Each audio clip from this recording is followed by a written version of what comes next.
All right, everyone, this is the team you need in place if you want to start buying, renovating, and selling homes in this real estate market. Stick around. We're going to go through everyone you need on your team. The first person that you need in place is the person that's going to bring you the money. Now, the first person this could be is an investor. An investor will have a boatload of cash. They'll give it to you. You'll renovate the home, and then you'll sell it. And usually the investor will get back a percentage of their money plus a percentage, like a high interest savings account. Or sometimes if they're bringing a lot of money to the table, they're going to want a percentage of your proceeds. I would say the investors are the best way to go because when you get a hard money loan or when you get financing, you're going to have to pay a monthly fee. With an investor, you're not necessarily going to have to pay that monthly fee, so your holding costs are a lot less. But if you do not have investors in place yet, you're going to want a loan officer, and not just any loan officer. You're not going to want to look through the internet and try to find this loan officer here, there. You don't necessarily want to talk to your friends and family who bought and sold their own real estate, because most loan officers, they deal in the owner-occupant market, meaning people that are buying and selling for themselves. So they're experts at conventional mortgages, FHA mortgages, VA mortgages, a few renovation loans when an owner wants to buy it, renovate it for themselves to live in. But ultimately, you're going to want a loan officer that understands the renovation market, people that want to buy, renovate, and resell. These are usually hard money loans, a whole slew of renovation loans. You're going to want a loan officer that is an expert in that field. Okay, the next person that you're going to need in place is the real estate agent. And it's the same as the loan officer. Most real estate agents deal with owner occupants, as I said before, people that are looking to buy and sell their own home, property, etc. You're going to really want a real estate agent that understands what it takes to work with renovators, investors, flippers. And it's not for the reason that you think it is, because I will say this, there's a lot of really good agents out there, And the one thing they can do is help you buy a property or sell a property. And that's great. That's just one of the many things an agent who is helping a renovator, investor, flipper, start their business. And I'm going to talk about the biggest thing that they bring to the table is everybody that you're going to need on this list to help you, that real estate agent will have a referral for. The agent will be able to connect you with everyone that you need if they're truly an expert in the renovating market. The next thing that they're going to be able to bring to the table is this. They're going to be able to give you an honest comparable market analysis, a CMA, comps, if you will. A lot of times when renovators or investors go into a listing, they meet the listing agent, and the listing agent is like, yep, this is a fixer-upper. This is what your comparables are. You'll be able to do this up and sell it for, let's just throw a number out there, $2.3 million. They don't know what you're doing. Okay, they really have no idea. They're just pulling the top properties in that market. But based on what you're going to renovate, what you're going to do with that property, you need someone honestly telling you, well, no, you don't have 9-foot ceilings here. You don't have a basement that's finishable. It's only like 6-foot ceilings. We don't have enough room to do an ensuite in that bathroom. We can only do a walk-in maybe. You really look at the plans and you go, okay, so this is not 2.3 based on the comps of what you're renovating. It is a 1.8. So they're going to be able to really tell you what you're actually going to be able to sell this property for. And so you're not in debt and you don't lose money. And let's face it, in your first 2 properties, if you lose money, I don't think you're going to be in this business anymore. So again, that's a very important thing the agent brings to the table. The next thing they bring to the table is they're able to help you when you're planning out the renovation. They'll be able to go, okay, this $2.3 million house. Well, there's a laundry room on the upstairs with the bedrooms. Nobody in the top end of the market's going to want to walk down to the basement and do their laundry. You're going to need at least 2 ensuite bathrooms based on the comparables that I see. We're going to need to open up the entrance foyer because all these have grand staircases up to the first floor, yada, yada. I mean, I can just keep going on and on. But when you're looking at the top end of the market, the agent will be able to tell you all these tiny little things that you can do that will get you more and more money.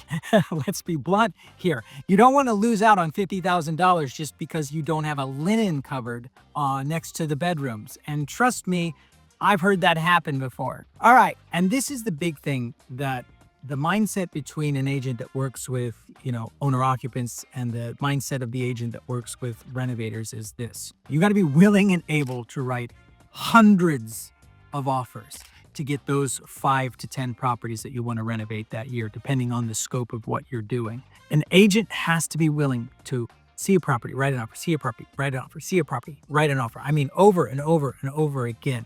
It's just got to be rinse and repeat, rinse and repeat, rinse and repeat so you can get your properties. It's vital that the agent knows that they're investing as much time as you are in your business to get you your properties. All right, the next person you need in place is the attorney. Now, of course, you're going to need the attorney for the sale of your property, but you're going to really need to vet the attorneys because you're going to want an attorney that understands that more than likely the properties that you're buying are distressed. Now, they're either distressed in condition or distressed in situation. They're either about ready, they're falling down, or need a complete gut job, because you're going to be looking at estates. You're going to be looking at expires, cash deals, off-market foreclosures, short sales, auctions, share sales, and that's just to name a few. And for example, if your agent doesn't really know how to deal with foreclosures, well, that could be turning a 2-week deal into a 3-month deal, and you don't want that. So your attorney just needs to be ready for all these properties that are probably going to have a lot of little challenges that you're going to have to overcome. That being said, there's a lot of attorneys out there, and I think there is a ton of attorneys that really know what they're doing. So this one, I think out of all of them, shouldn't be too hard to find. The next person you're going to need in place is the contractors. Now, I would say the majority of home renovators, house flippers, are contractors. They're doing it for themselves. So a lot of times they've got this box checked. But if you're not, if you're an investor and you need to get a contractor in place, you got to make sure they're ready to go. Because again, if the contractor is working for himself, they're ready to go. It's a 2-month job. It's a 3-month job. It's a 6-month job. But if you got a contractor that you're trying to find and employ to renovate this house, you're not their first priority. They have other jobs. So a 2-month job might be a 6-month job. So make sure this contractor is ready to work with you and ready to go. And to make life easier, hopefully the contractors have everyone else with them, from the electrician, from the HVAC, the window, the roof, blah, blah, blah, blah, blah. They have everyone ready to go. You're also going to need this contractor or builder before you buy the house. And it's vital because when you look through the property, they're going to need to be there with you to do 2 things. To give you an estimate on what it's going to cost to renovate this home, whatever it is you're going to do. Let's say you're going to do this, that, add this, that. And then the contractor can go, well, I would say that's $200,000. Tack on maybe $20,000 more, because it's never less, it's always more. So you're at $220,000. So you go, okay, now I know what I can buy it for, because it's $220,000. This is what I'm going to sell it for. This is how long it's going to take. This is what I'm going to offer for the house. Then it all falls into place. Your offer falls into place then. Also, another big thing that the contractor is going to do when you look through that house is he's going to give you the confidence and the ability to possibly limit or waive the inspection.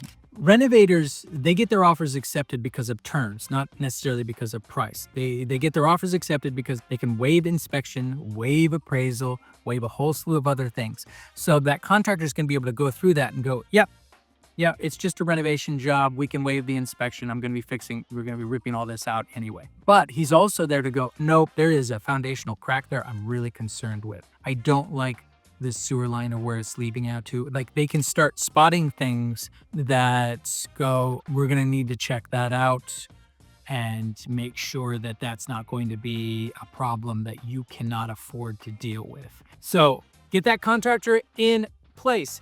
The final person that you're going to need is an architect. I would say a good architect is probably the most difficult to find, not because they're not out there, but any good architect is usually like booked years in advance. They usually have so many projects in place. So you're going to really have to do your diligence and make sure this architect knows the area that you're, buying in, and that they're ready to do plans for you. They need to have those plans ready, because depending on what it is you're going to do. Now listen, if you're going in, you get a house and it's a simple, we're just going to renovate it as is. We're not adding anything. We're just going to make it look pretty. Don't really need an architect for that. But those houses are really hard to find because you're you're battling against owner occupants who can do that as well, and they can offer more money because they're not looking to make money in 2 to 3 months. More often than not, you're going to have to find properties that you're going to have to add to or completely renovate from the ground up. And so you're going to need an architect, and you need those plans as quick as possible because you cannot just start working. The architect needs to drop the plans. They need to submit to the township. Then the township needs to go, yep, or nope, you need to do this, this, this. You need to submit the plans back to the architect. He needs to make those changes. You need to submit them back to the township. They look them over and then they say, good to go. So the architect needs to be ready to go. Also, the architect really needs to understand the zoning, the setbacks, all the regulations in the area that you're renovating in, because he or she can just, they can draft you up the most beautiful plans for the most beautiful house. But when you submit them to the township, they're like, you can't do this because of this, that, and that you can't do any of this. Then you have to go to the architect and then educate them on what the town requires. And then they got to redraw them again. And let me tell you something, they're going to charge you again. They charge you for the first plans, they're going to charge you for the second plans. So the architect is vital in the sense of they need to have your plans ready to go with the township as soon as possible so you can get to work as soon as possible. All right, guys, this is everyone you need in place. This is your team. If you have any opinion on anyone else you need, I'm sure there are other people that you need in place. This is a big task you're undertaking. Comment below. All right, guys, like, subscribe, comment. Look out for my next video. Take it easy, guys. Bye-bye.